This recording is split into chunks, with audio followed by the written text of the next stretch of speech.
கால மாற்றத்தாலையும் சாப்பிட்றவங்களுடைய விருப்பத்துக்கு ஏற்பவும் உணவு வகைகள் புதுசா பிறந்துகிட்டே தாங்க இருக்குது. அதுவும் சமூக வலைத்தளங்களோட ஆதிக்கம் உச்சத்துல இருக்கிற இந்த காலத்துல சொல்லவே வேண்டாம். ஒரு இடத்துல புதுசா கண்டுபிடிச்ச உணவு வகை நாடு முழுவதும் உடனே பரவிருது. இந்த வகையில இப்ப நம்ம பார்க்க போறது வெண்டைக்காய் சமோசா. சம்சா, சோமாஸ் என வெவ்வேறு பேர்ல அழைக்கப்படுகிற சமோசா உலகத்தோட பல்வேறு மூலைகளிலும் மக்களால விரும்பப்படுற நொறுக்கு தீனியா இருக்குது. ஆனா சமோசாவோட பிறப்பிடம் எதுங்கிற தகவல் இதுவரைக்கும் இல்ல.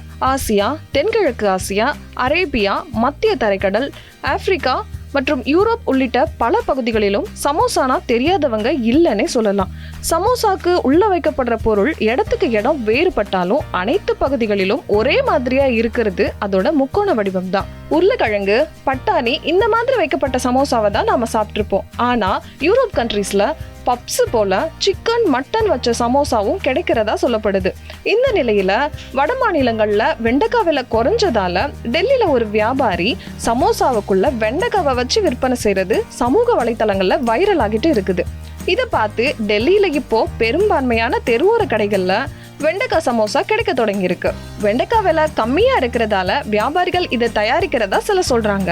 ஆனா விலை குறைவு மட்டும் இல்லைங்க, உடல் ஆரோக்கியத்துக்கும் வெண்டைக்காய் ரொம்ப முக்கியமானது என்கிறதாலேயே இது சமோசால சேர்த்து விற்பதாக டெல்லி வியாபாரிகள் தெரிவிச்சிருக்காங்க. வெண்டைக்கால நம்ம உடம்புக்கு தேவையான நிறைய சத்துக்கள் இருக்கிறதாகவும் அவங்க சொல்லியிருக்காங்க. எது எப்படியோ மாற்றம் என்பதே மாறாதுங்கிற மார்க்ஸோட கருத்து மாதிரி சமூக வலைதளங்களோட ஆதிக்கத்தால இன்னைக்கு நமக்கு விதவிதமான உணவுப் பொருட்கள் கிடைப்பதாக உணவு பிரியர்கள் சொல்றாங்கிறதையும் மறுக்க முடியாதுங்க.